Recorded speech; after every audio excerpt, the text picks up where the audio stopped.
Early trade on the IG platform for the social media giant Twitter suggests it's going to open around about 7% below where it closed out Friday's trade.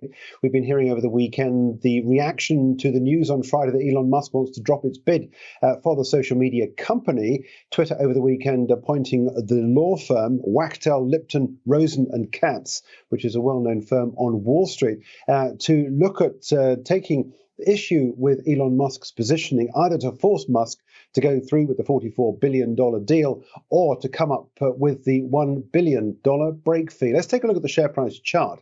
And we can see quite clearly here this drop of 7%. And in today's session, we've just peaked, albeit briefly, below this line of support at 33.60 to take us down there intraday, down to levels not seen since the 15th of March. So quite clearly, there is some downside to come when we look at the US trade later on today.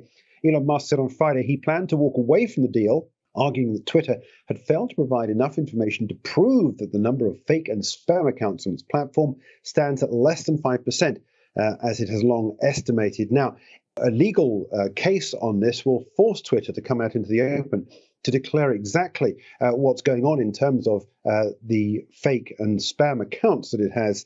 And that could cause some embarrassment for the company. I suspect we could well see more downside to come potentially if this does turn into a dirty legal battle.